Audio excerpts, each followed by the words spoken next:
મિત્રો, આજે આપણે દ્રાવણો ચેપ્ટર એનો જે બીજો વિભાગ આપણે પાડેલો છે એનો કદાચ આજે છેલ્લો લેક્ચર છે. તો વચ્ચે વચ્ચે આપણે જે કંઈ થિયરી ભણતા હતા સંખ્યાત્મક ગુણધર્મો ખાસ કરીને, એમાં મેં વચ્ચે વચ્ચે આવા શબ્દો વાપરેલા, ખાસ કરીને પ્રથમ ગુણધર્મમાં બાષ્પ દબાણમાં થતો સાપેક્ષ ઘટાડો, એમાં એક શબ્દ વાપરેલો આદર્શ દ્રાવણ.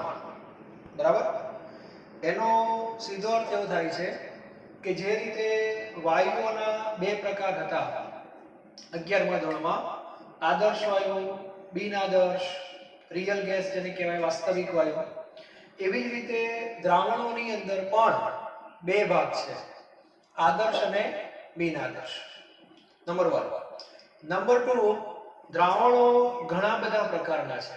કુલ પ્રકાર આપણે જોવા જઈએ તો 9 પ્રકાર થાય છે. એમાં આપણે ભણવાના છે મુખ્ય બે પ્રકાર. એક ઘન વત્તા પ્રવાહીનું પ્રવાહી દ્રાવણ, અને બીજું કયું એક વાયુ વત્તા પ્રવાહી આપણે ભણી ગયા હેનરીના નિયમમાં. અને ગઈકાલના લેક્ચરમાં મેં તમને જે રાઉટનો નિયમ આપ્યો હતો એ ત્રીજી કેટેગરી પ્રવાહી વત્તા પ્રવાહી. એટલે કહેવાનો અર્થ એ છે કે આ 3 કેટેગરી જે હતી એમાંથી ખાસ કરીને ઘન વત્તા પ્રવાહી અને પ્રવાહી વત્તા પ્રવાહી માટે આપણે આ ચર્ચા કરવા જઈ રહ્યા છીએ. તો સૌથી પહેલા આદર્શ અને બિન આદર્શનો જે તફાવત છે હું તમને કહી દઉં. તો આદર્શ દ્રાવણ એને કહેવાય છે કે સાંદ્રતાનો કોઈ પણ ગાળો હોય, સાંદ્રતાનો કોઈ પણ ગાળો હોય, આ દ્રાવણ કયા નિયમનો? રાઉલ્ટના નિયમનું શું કરે છે? પાલન કરે છે. એનો કે રાઉલ્ટના નિયમમાં જે કંઈ તમે સૂત્રો લખો છો, ખાસ કરીને બાષ્પ દબાણના, આંશિક બાષ્પ દબાણનું હોય, કુલ બાષ્પ દબાણનું હોય, તે બધા જે કંઈ સૂત્રો તમે લખો છો એ કયા દ્રાવણ માટે છે? આદર્શ. ટૂંકમાં જે દ્રાવણ સાંદ્રતાના કોઈ પણ ગાળા માટે રાઉલ્ટના નિયમને અનુસરે એને કહેવાય આદર્શ દ્રાવણ. બરાબર? તો બિન આદર્શ કોને કહેવાય? તો જે રાઉલ્ટના નિયમને ન અનુસરે એને કહેવાય બિન આદર્શ. બરાબર? વચ્ચે વચ્ચે હું તમને કહેતો જઈશ કે આ મુદ્દો ઘન વત્તા પ્રવાહી માટે છે કે પ્રવાહી વત્તા પ્રવાહી માટે છે, એ પણ બહુ અગત્યની વસ્તુ છે. બરાબર? ત્યાર પછી આપણે ઘન વત્તા પ્રવાહી હોય કે પ્રવાહી વત્તા પ્રવાહી હોય, એમાં થિયરીમાં વચ્ચે વચ્ચે હું ચર્ચા કરતો તો ખ્યાલ હોય કે એક ઘટકનું તાપમાન ધારો કે 25 છે. બરાબર? પછી દ્રાવ્ય છે ધારો કે, પછી એમાં તમે દ્રાવ્ય નાખો તો તાપમાન કેટલું રહેશે? 25 નું 25 જ. હું આ વચ્ચે ચર્ચા કરેલી છે. બરાબર? એનો અર્થ કે જ્યારે તમે દ્રાવણ બનાવો છો ત્યારે તાપમાન વધવું પણ ન જોઈએ અને ઘટવું પણ ના જોઈએ. એનો અર્થ કે ઉષ્માનો કોઈ પણ પ્રકારનો ફેરફાર ન થવો જોઈએ. તો ઉષ્મા ગતિશાસ્ત્રની ભાષામાં, સાંકેતિક ભાષામાં જો લખવું હોય તો આમ લખાય છે ડેલ્ટા H મિક્સ. મિક્સ એટલે મિશ્રણ, અને એના બરાબર શું હોય? 0 હોય. ટૂંકમાં આદર્શ દ્રાવણ જ્યારે બને ત્યારે એન્થાલ્પીનો ફેરફાર 0 હોય, અને બિન આદર્શની અંદર એવું કહે છે કે delta H mix not equal to 0. આગળ જતા નોટ ઇક્વલ ટુ ના બે વિકલ્પો થશે, ગ્રેટર ધેન અને લેસ ધેન. એનો અર્થ એવો થવાનો કે બિન આદર્શના આગળ જતા બે ભાગ પડવાના છે. બરાબર? અત્યારે આપણે તફાવત આદર્શ અને બિન આદર્શનો લઈએ છીએ. ત્યાર પછી ત્રીજો મુદ્દો તમને જે આપું છું એ ખાસ કરીને લિક્વિડ પ્લસ લિક્વિડ માટે છે. સમજી લેજો. બરાબર? ધારો કે તમે બેન્ઝીન લો છો, બેન્ઝીન એટલે C6H6. બેન્ઝીન એ લિક્વિડ છે. બરાબર? એનું કદ ધારો કે કેટલા ml છે? 25. પછી તમે બીજા પાત્રમાં ટોલ્યુઇન લો છો, C6H5CH3, એનું કદ છે 75 ml. આને આપણે કહીશું V2, આને આપણે કહીશું V1. બરાબર? અત્યારે આ બંને અલગ અલગ પાત્રમાં છે. હવે આપણે આ બંનેને શું કરવા જઈ રહ્યા છે? મિશ્ર. જેવા તમે આ બંનેને મિશ્ર કરશો તો V1 અને V2 નો જે સરવાળો છે એ કેટલો થાય 100 ml જો થાય તો આ દ્રાવણને શું કહેવાય આદર્શ કહેવાય એનો અર્થ કે 100 થી વધારે પણ ન થવો જોઈએ અને 100 થી ઓછો પણ ન થવો જોઈએ એનો અર્થ કે કદમાં થતો ફેરફાર delta V mix is equal to 0 આવા દ્રાવણને આદર્શ કહેવાય ઘણા વિચારતા કે સાહેબ 25 + 75 100 થાય ને અમુક એવા પણ વિચિત્ર દ્રાવણો છે આ તમને કહી દઉં કે જ્યારે એને ભેગા કરો ને ત્યારે સરવાળો 100 કરતા થોડો વધી જાય 100 ના 200 નહીં 100.1 100.2 આ થાય અથવા 100 કરતા ઘટી પણ જાય 99 પોઈન્ટ સમથિંગ આ રીતે પણ એ બધી કેટેગરી શેમાં આવશે બિન આદર્શમાં આવશે તો બિન આદર્શની અંદર delta V mix not equal to શું આવશે 0 આના પણ આગળ જતા બે પ્રકાર આવશે ગ્રેટર ધેન અને લેસ ધેન તો એક આ મુદ્દો તો આ જે મુદ્દો છે ખાસ કરીને લિક્વિડ પ્લસ લિક્વિડ માટે છે ત્યાર પછી આગળ જો જોવું હોય આના સંદર્ભમાં વિચારીએ આપણે કદના સંદર્ભમાં બેન્ઝીન જે છે એને હું ખાલી A નામનું પ્રવાહી કહી દઉં અને ટોલ્યુઇન જે છે એને હું B નામનું પ્રવાહી કહી દઉં અત્યારે આ બંને પ્રવાહી અલગ અલગ પાત્રમાં છે ધ્યાન આપજો બરાબર એનો અર્થ કે આ પાત્રમાં બધા અણુ શેના છે બેન્ઝીનના છે બેન્ઝીનની બોટલ છે તો બધા અણુ શેના હોય બેન્ઝીનના જ હોય એનો અર્થ કે આ પાત્રની અંદર A નું આકર્ષણ કોની સાથે હોય A સાથે આંતર આણ્વીય આકર્ષણ ઓકે અને એ જ રીતે B જે ટોલ્યુઇન છે એમાં બધા અણુ B ના જ હોય તેમાં B નું આકર્ષણ કોની સાથે હોય B સાથે હોય અત્યારે આ બંને બોટલ બંને પ્રવાહી અલગ અલગ છે હવે આપણે એને શું કરીએ મિશ્ર કરીએ હવે મને જવાબ આપજો આ બંનેને તમે જ્યારે કોઈ ત્રીજા પાત્રમાં મિક્સ કરશો A + B ત્યારે તમારી સામે આંતર આણ્વીય આકર્ષણ કેટલા આવશે વિચાર જ્યારે શુદ્ધ A હતો ત્યારે A નું આકર્ષણ A સાથે જ રહે બરાબર શુદ્ધ B હતો ત્યારે B નું આકર્ષણ B સાથે જ રહે પણ આ બેને જો ભેગા કરો તો એમાં કેટલા પ્રકારના આકર્ષણ હોય સમજવાની વસ્તુ છે બરાબર દાખલા તરીકે ધોરણ 11 નો ક્લાસ હોય તો બધા વિદ્યાર્થી શેના હોય ધોરણ 11 ના જ હોય તો 11 માની બાજુમાં 11 માનો વિદ્યાર્થી બરાબર 12 નો ક્લાસ હોય તો બધા વિદ્યાર્થી 12 ના જ હોય તો 12 ના વિદ્યાર્થીની બાજુમાં 12 ના વિદ્યાર્થી હોય હવે આ બેને ભેગા કરો કોઈ મોટા ક્લાસમાં તો પરિસ્થિતિ કેટલી થાય ખબર છે 3 થાય ત્રણ પરિસ્થિતિ એટલે પહેલી પરિસ્થિતિ એવી પણ બની શકે કે 11 માના વિદ્યાર્થી જોડે 11 માનો વિદ્યાર્થી પણ આવી શકે 12 સાથે 12 માનો પણ આવી શકે અને 11 સાથે 12 માનો પણ આવી શકે તો એ રીતે વિચારીએ આપણે તો અહીંયા A + B જ્યારે તમે કરો ત્યારે તમારી સામે ત્રણ પ્રકારના આકર્ષણ આવશે કયા કયા A નું આકર્ષણ A સાથે B નું આકર્ષણ B સાથે અને A નું આકર્ષણ B સાથે બરાબર તો A to A B to B આ બંનેની જે આકર્ષણ બળની જે માત્રા છે તે અને આ માત્રા આ બંને કેવી હોય સરખી હોય અને આવું જો થાય આ શરતનું પાલન થાય તો અને તો જ 25 + 75 100 એટલે આ જે મુદ્દો છે આના સંદર્ભમાં જ તો આ પણ ખબર હોવી જોઈએ તો બિન આદર્શમાં કેવું થતું હશે A to A પછી B to B આ જે માત્રા છે એ આની સાથે મેચ નહીં થતી અને આના કારણે જવાબ 100 થી થોડો વધી પણ શકે 100 થી થોડો ઘટી પણ શકે આને કહેવાય બિન આદર્શ એટલે મુખ્ય જે મુદ્દાઓ છે ખાસ એ આ બધા છે રાઉલ્ટના નિયમનું પાલન ન થાય એટલે આવું પણ કહી શકાય કે આપણે ગઈકાલની જે થિયરી હતી P total = આપણે આવું લખી દીધું P10x1 + P20x2 પ્રવાહી વત્તા પ્રવાહી માટે આ આદર્શનું સૂત્ર છે બિન આદર્શ હોય તો આ જે ઇક્વલ દેખાય છે ત્યાં શું થઈ જાય નોટ ઇક્વલ થઈ જાય બરાબર એટલે આ P total નો જે જવાબ છે એ આના કરતા કાં તો વધારે આવે અથવા તો ઓછો પણ આવી શકે છે તો મુખ્ય તફાવત આ છે આદર્શ અને બિન આદર્શ તો પરીક્ષામાં સામાન્ય રીતે તફાવતના સંદર્ભમાં પૂછાય તો આટલું આપણે લખી શકીએ બરાબર આદર્શના ઉદાહરણો ટેક્સ્ટબુકમાં બીજા આપેલા છે તમારે જોઈ લેવાના અત્યારે મેં તમને એક ઉદાહરણ આપ્યું બેન્ઝીન વત્તા ટોલ્યુઇન બરાબર છે બિન આદર્શના ઘણા બધા ઉદાહરણો છે એનું કારણ અત્યારે હું લખતો નથી એનું કારણ બીજું કંઈ નહીં કે આના આગળ જતા પાછા બે ભાગ પડવાના છે ઇથેનોલ વત્તા પાણી, બરાબર, એસિટોન વત્તા ક્લોરોફોર્મ, બરાબર, HNO3 વત્તા પાણી, આવા ઘણા બધા ઉદાહરણો છે. એ બધા બિનાદર્શ છે અને બધામાં આ એક પણ શરતનું પાલન થતું નથી. બીજો મુદ્દો આપણે ઘન વત્તા પ્રવાહીમાં આગળ ભણી ગયા. I બરાબર 1, આદર્શનો I શું હતો? 1, અને બિન આદર્શ જે હતો એનો I શું હોય? Not equal to 1. Not equal to ના બે ભાગ પડે, ગ્રેટર ધેન 1 અને લેસ ધેન 1. કહેવાનો અર્થ એ છે અત્યારે હું આદર્શ અને બિન આદર્શની ચર્ચા કરું છું, બરાબર. હવે આગળ જતા શું આવશે? આ બિન આદર્શ જે છે એના પણ બે ભાગ પડવાના છે. એક વિચલનને ધન વિચલન કહેવાય અને એક વિચલનને ઋણ વિચલન કહેવાય. ધન અને ઋણ વિચલન શું છે એની સામાન્ય જો સમજ તમને આપો તો 11મા ધોરણમાં આ એક લાઈન હતી, આ આદર્શની લાઈન છે. કોઈ પણ વાય જો આ લાઈન ઉપર વર્ક કર્યા કરે તો એનો સ્વભાવ આદર્શ છે એવું કહી શકાય.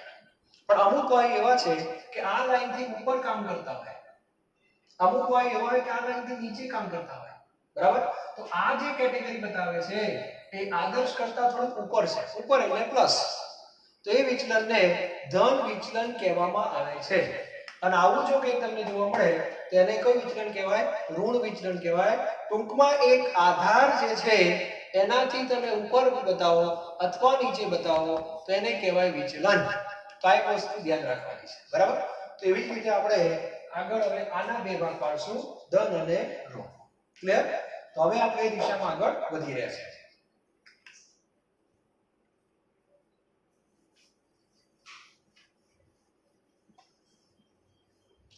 જ્યાં ગ્રેટર ધેન આવશે એ સામાન્ય રીતે ધન વિચલન છે અને લેસ ધેન આવશે એ સામાન્ય રીતે ઋણ વિચલન છે, બરાબર. તો હવે હું જે ભાગ પાડીશ એ બિન આદર્શના પાડીશ. તો બિન આદર્શના બે ભાગ પડે, એક કયું વિચલન? ધન વિચલન. હવે ચર્ચા કરશું આપણે ખાલી બિન આદર્શની.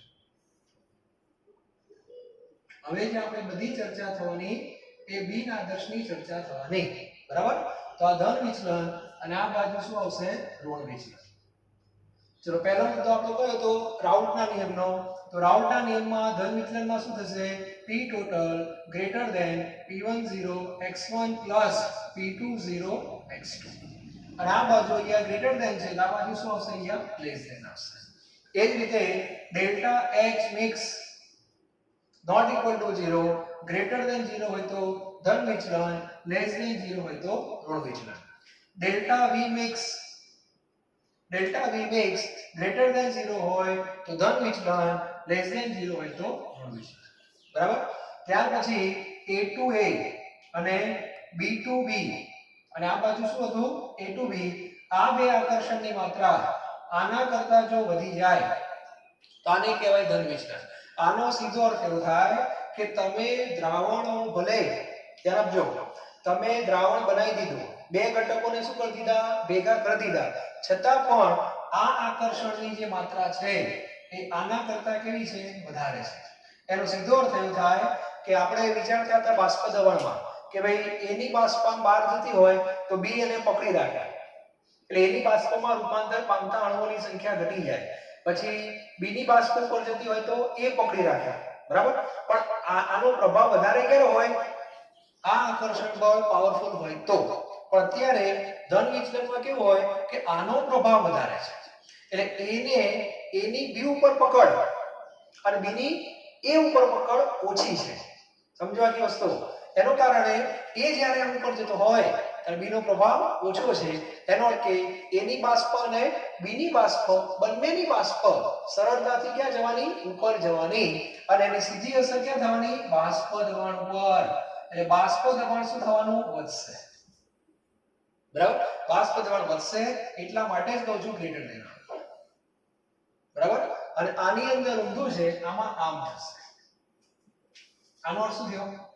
કે એના ઉપર બીનો પ્રભાવ અને બીના ઉપર એનો પ્રભાવ વધી જશે. પ્રભાવ એટલે પકડ વધશે, એટલે એની બાષ્પ ઓછી આવશે, બીની પણ ઓછી આવશે, બરાબર.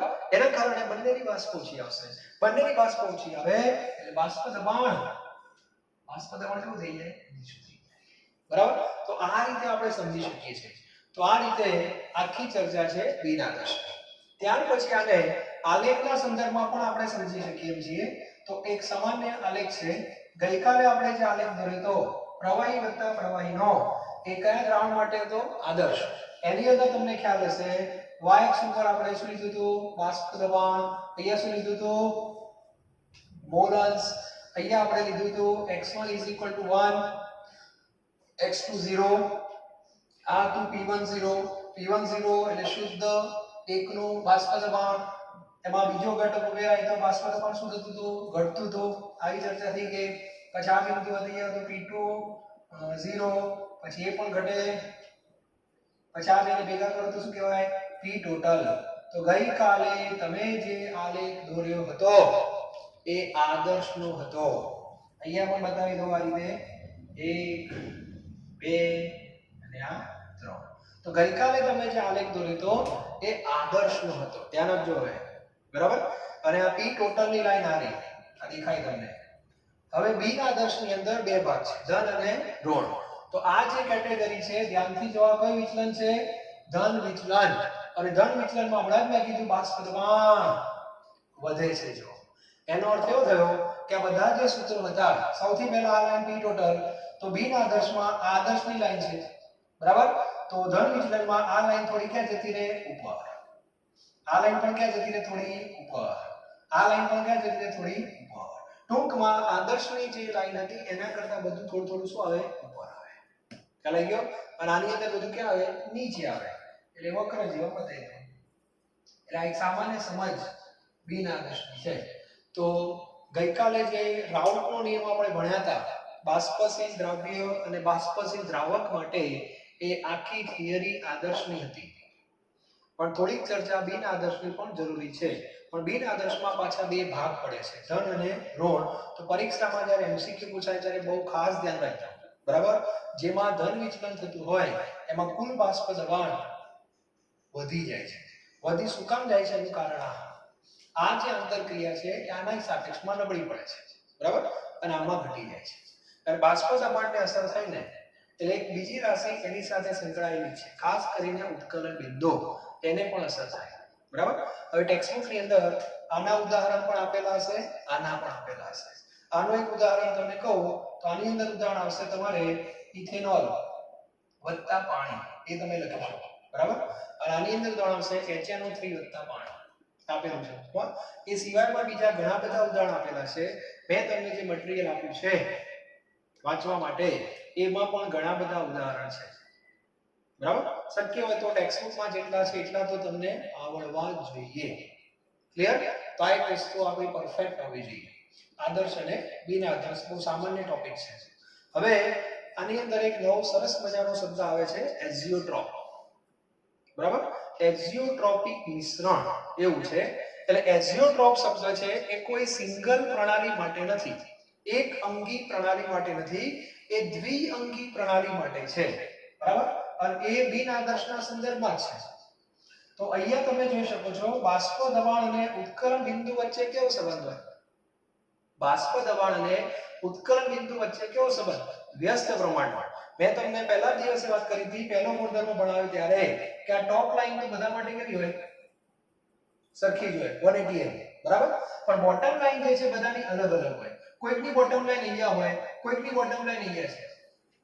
જેની બોટમ લાઈન અહીંયા છે એનો મીનિંગ એવો થયો કે આ બાષ્પ દબાણ આના કરતા આ બાષ્પ દબાણ કેવું? ઊંચું. ત્યારે અહીં સુધી પહોંચવા માટે ઊર્જા કેવી આપવાની? ઓછી આપવાની. તો આનું ઉત્કલન બિંદુ ઘટી જાય, આનું ઉત્કલન બિંદુ વધી જાય. તો જેનું બાષ્પ દબાણ વધારે એનું ઉત્કલન બિંદુ નીચું, અને જેનું બાષ્પ દબાણ નીચું એનું ઉત્કલન બિંદુ વધારે. તો એવી ચર્ચા આપણે કરવા જઈ રહ્યા છીએ. અને એઝિયોટ્રોપિક મિશ્રણ એ એની રજૂઆત છે ઉત્કલન બિંદુના સંદર્ભમાં.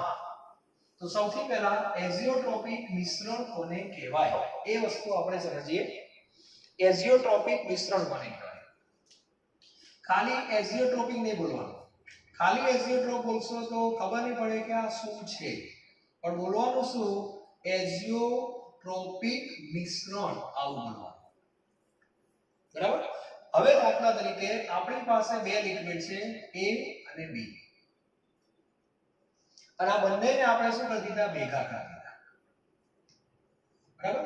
હવે ભેગા કર્યા તો અમુક પ્રમાણ જ્યારે હોય ત્યારે, અમુક પ્રમાણ હોય ત્યારે ધારો કે આનું એક નિશ્ચિત પ્રમાણ હોય છે, એ પ્રમાણમાં જો આ બે ભેગા થયા, બરાબર, તો બંને તો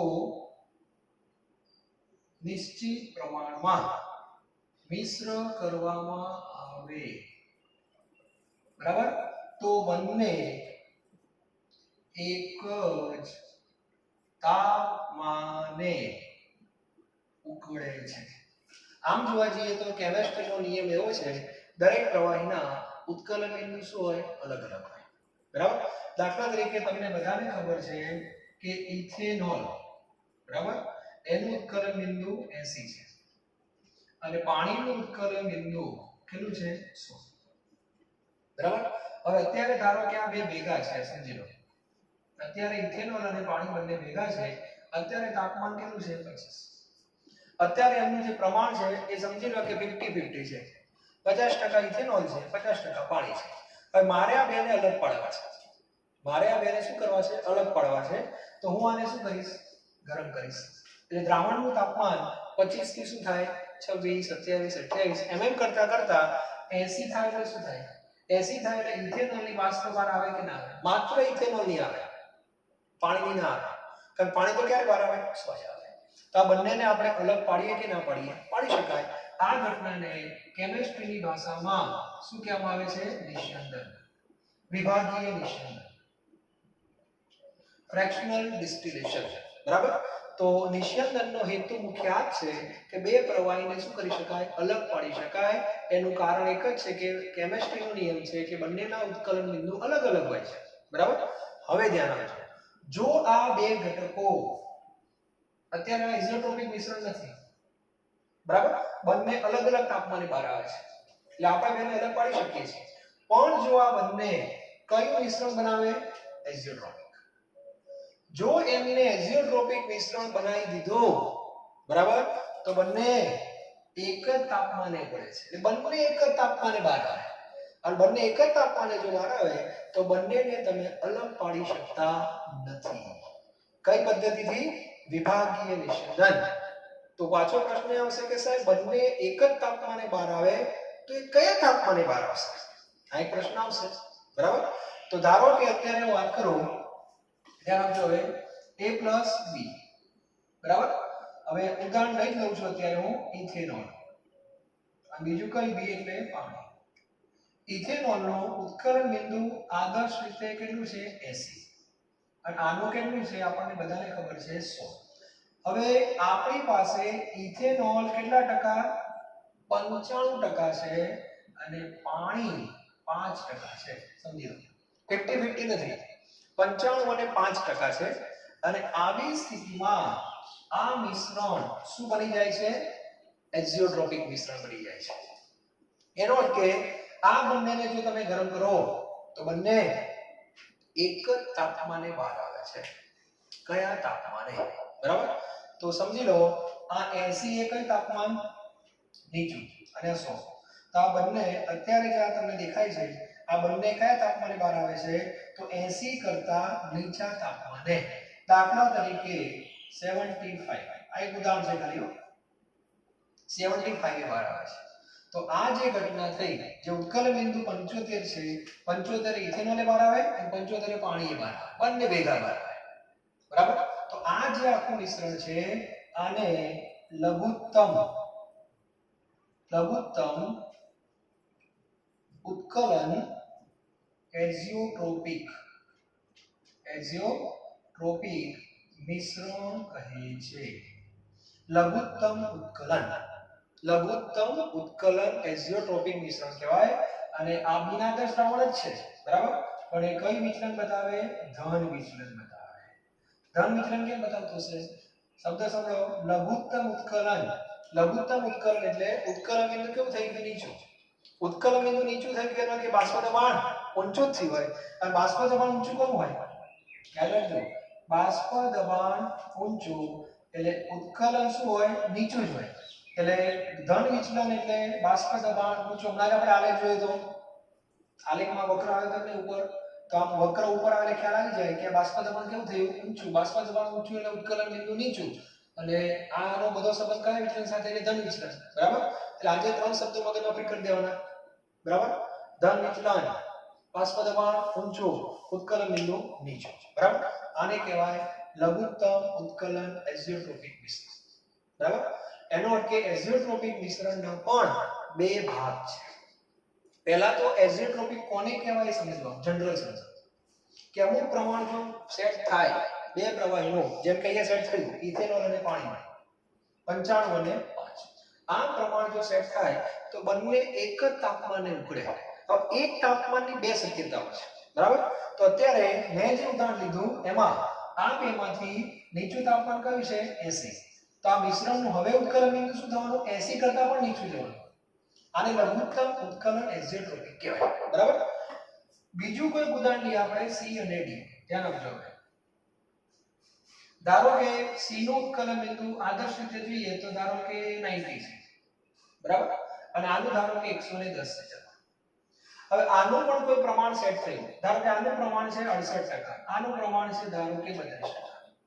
આ પરિસ્થિતિઓ સેટ થઈ તો આ બંને જણા એક તાપમાને બહાર આવે છે. તો કયા તાપમાને ખબર છે? તો આ બેમાં મહત્તમ તાપમાન કયું? આ 80 100 90 છે ને 100 છે. તો આનું કેટલું છે ખબર છે? આનાથી વધારે હશે. એટલે આ લિમિટ થી આમ ક્યાં ના ગયા? આમ અહીંથી નીચે આવ્યા. નીચે આવ્યા લઘુત્તમ કહેવાય. આને શું કહેવાય? મહત્તમ કહેવાય. તો આવા મિશ્રણને શું કહેવાય? મહત્તમ ઉત્કલન એઝિયોટ્રોપિક મિશ્રણ, બરાબર. તો ટેક્સ્ટ બુકમાં એક ઉદાહરણ આપેલું છે 68% HNO3 અને 32% પાણી. આ મિશ્રણ જે છે એ મહત્તમ ઉત્કલન આપે છે. મહત્તમ ઉત્કલન જે આપતા હોય એનું બાષ્પ દબાણ કેવું હોય? મહત્તમ ઉત્કલન આપતા હોય એનું બાષ્પ દબાણ કેવું હોય? નીચું હોય. બાષ્પ દબાણ નીચું હોય એટલે આને ક્યાં આવે? નીચે આવે. નીચે આવેલા વિચલન કઈ છે? ઋણ વિચલન. શબ્દો પકડાય છે? એ ત્રણ શબ્દો મગજમાં રાખવાના છે. ધન વિચલન, ઋણ વિચલન. જો ધન વિચલન, ઋણ વિચલન. બાષ્પ દબાણ મહત્તમ, બાષ્પ દબાણ ન્યૂનતમ. બાષ્પ દબાણ મહત્તમ એટલે ઉત્કલન બિંદુ ન્યૂનતમ. આ બાજુ ઉત્કલન બિંદુ મહત્તમ. તો એઝિયોટ્રોપિક શું છે? ક્લિયર હોવું જોઈએ.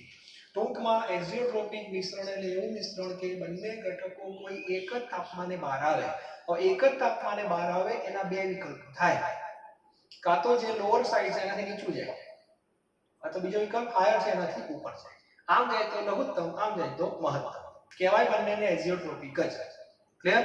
અને આવું જો કંઈક સેટ થાય તો હવે તમારે વિભાગીય નિષેધન પદ્ધતિ ભૂલી જવાની. એનાથી અલગ પડે. આ બંનેને તમે ગરમ કરીને અલગ ના પાડી શકો, કારણ બંને 75 બહાર આવી જાય. અને આ બંને ક્યારે બહાર આવે? ધારો કે 111 બહાર આવે તો અલગ ક્યાંથી પડે? તેના માટે તમારે નવી ટેકનોલોજી વાપરવી પડે.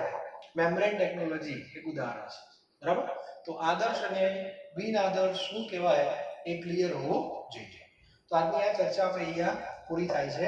હવે છેલ્લે એક બાષ્પ દબાણની એક સામાન્ય ચર્ચા હું કરી દઉં એટલે આખા ટોપિકનો સાર, ખાસ કરીને રાઉટના જે આ નિયમો છે એ તમને ખ્યાલ આવી જાય. એક વાક્ય ખાસ યાદ રાખજો. એક સાર તમને કહી દઉં, બરાબર. રાઉટના નિયમના કોઈ પણ દ્રાવણ તમે બનાવો, પ્રવાહીની ખાસ વાત કરવાની. દ્રાવણનું કયું દબાણ? બાષ્પ દબાણ, બરાબર. દ્રાવણનું જે બાષ્પ દબાણ હોય એ હંમેશા એ દ્રાવણમાં બે ઘટકો હોય, એક બાષ્પશીલ હોય અથવા એક અબાષ્પશીલ હોય, અથવા ઘણીવાર બંને બાષ્પશીલ હોય, બરાબર.